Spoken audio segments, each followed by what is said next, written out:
Okay, we've got to be quick because it crashed a couple of times and Evan's put me on a less than 10 minute schedule here. So I'm going to do some Evelyn Woodhead sped reading here.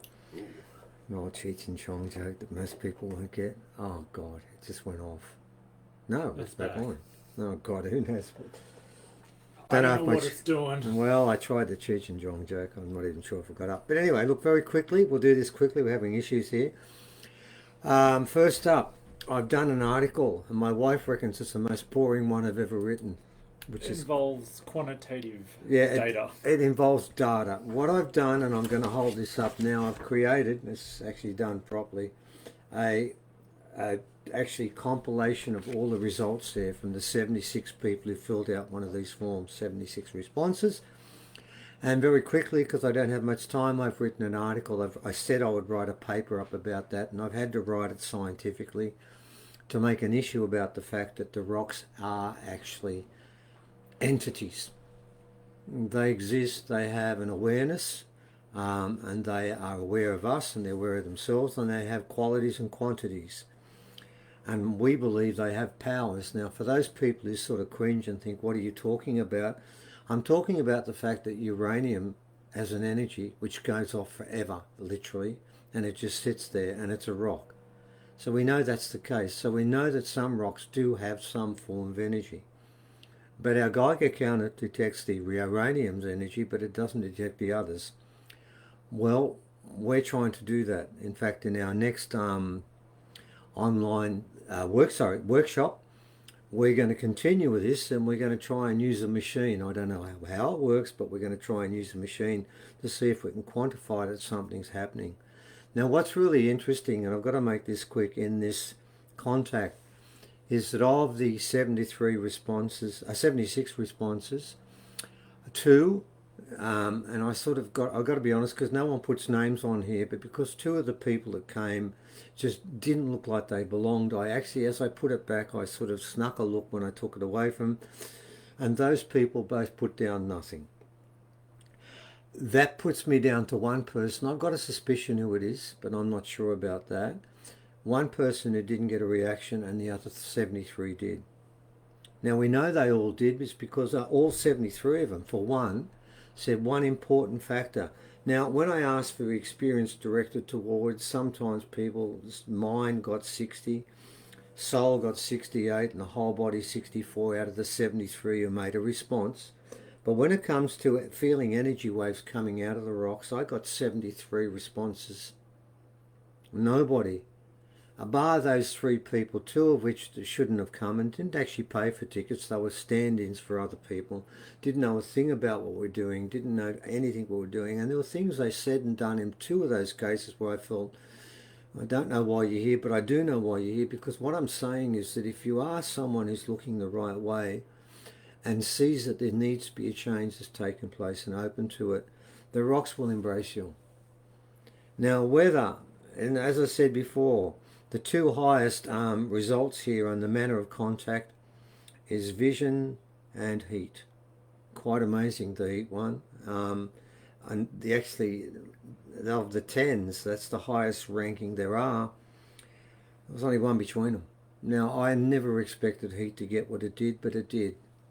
And what I'm finding in this is if you are a person who's aware of what's taking place and wants to cope better, to make themselves more open, to make their soul more stronger, their spirit more stronger, and make them ready for the future, the rocks will help. Everyone said the same thing. Some people have come back for a second time and said it's completely different in different ways. And what we've noticed is of the 73 people who made a positive response, no sheet's the same. So I'm inviting you again, ladies and gentlemen. We're holding another one. It'll be the fourth. The content will be the same as the third one, but obviously it's completely different for the first two. So if you've been to one and you haven't been to the second one, haven't been again, it's not the same. Okay, everything's different. And we do focus on Slater. We're going to do a lot more on that, both in the workshop and also the online conference, which I'm going to talk about next. So, ladies and gentlemen, there is an paper up. I've just put it up, about 2,800 words. I tried to make it short. where it will give you a very valid, strong case, and as empirical as any article on psychology or psychiatry is. Because when you're just studying with people, as those sciences are, and they call them sciences, they take the reaction of the person. They ask for a personal response, which means that any person involved in any of these experiments could be lying. I'll make the point again that those 73 people, by putting down, yes, I had a response, did themselves out of $50. We would have given anyone $50 if they said they had nothing. And since 2 of the 3 people were fill-ins, they couldn't really ask for a refund, and they didn't anyway, because they probably figured the rest of the stuff they got was okay anyway. But that still stands. That still stands. So, number 1, we're inviting you to our conference, our workshop, which is taking place in a couple of weeks. And we're also inviting you to our conference. And in that conference this time around, oh God, we do, for the first time ever, there'll be no convincing videos, there'll be no scientific readouts, there'll be no bones, there'll be no evidence. It's all about us and Yowies. And the reason we're doing this is because we're up to 9. In the last 3 weeks, we've had 9 different forms of contact with a being that's living in our rainforest, which when I look across there, it's only 20 meters away, and it's in there. And because of that fact, and we're going to tell you the stories about what actually happened, we're bringing in 3 other points of view. We're bringing Sarah, who's part of the big Yowie group in Australia, and she's sort of like their person who does all the interviews, and she's interviewed hundreds of people who've cited these beings, or whatever you want to call them, and has these stories and sort of information about what they're like. We're also going to involve Donnie, Uncle Donnie, and he's talking about Yowies from an original viewpoint, and from his uncles and his aunt and his father and his grandfather, and ones he's followed and spoken to about them. And actually Sarah said something that we've said many times: neither of us have run into an original person of old way that doesn't insist they exist. Well, this is the story, looking at it from the white fella's point of view with Sarah and what they've done, from a black fella's point of view with Uncle Donnie, and from an alien's point of view through Liam and Mesref. And it's quite interesting, what I found out there is the aliens really fear them. And you know what? The Yowies don't like humans, but they hate aliens. If you want to find out more about that, well then come along to the conference, because that's what that's about.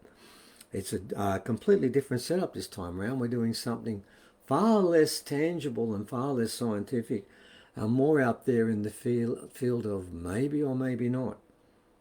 But I've got to tell you, from our point of view, we would have never done this. We wouldn't have done a whole show about this, and plus we're going to do a bit about some more information on Slater coming through. We would have never done this if it wasn't for the fact we'd have no choice. But to find out why, you'd need to come and find out, because we're going to break down the 9 events that have taken place. And in closing, I've worked further into Slater's work, and I've got to tell you, it's brilliant. We found out a lot more about him. What people may not know is we now know that he was one of the best journalists in Australia. There's not a person on the east coast of Australia that would not have read his work. He's written in so many papers. He's been the editor of 3 papers. And he worked in the Sydney paper, the Sydney Sun, as a major journalist.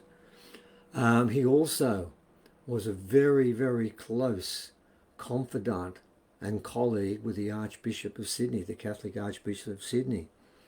And the sorts of people he was hanging around with makes it even more interesting when people of today call him a nutter and a liar and someone you can't believe, when you find out the sorts of people he was working with.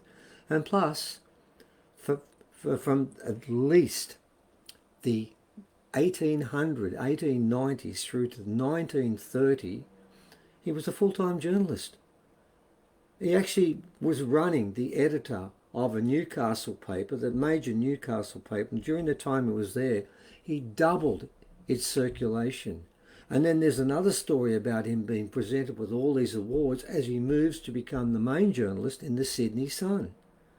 And then people make out he's telling lies. Man, that's not, I mean, journalists today do tell lies, but back then they were supposed to tell the truth. That was the point of it. That's why people don't trust the media anymore. But in those days, they were supposed to tell the truth. And he was one of the best in the country, but they call him a liar. His mates include architects, accountants, all sorts of professionals, and including the Archbishop of Sydney, one of his closest friends. And there's an interesting story there, but we'll talk about that as well. So we invite you to all those things, and the 10 minutes and 11 seconds are up, so I'm going to finish now, and we didn't have a crash. So I thank you for that, and until next time, I would say goodbye, and come and join us.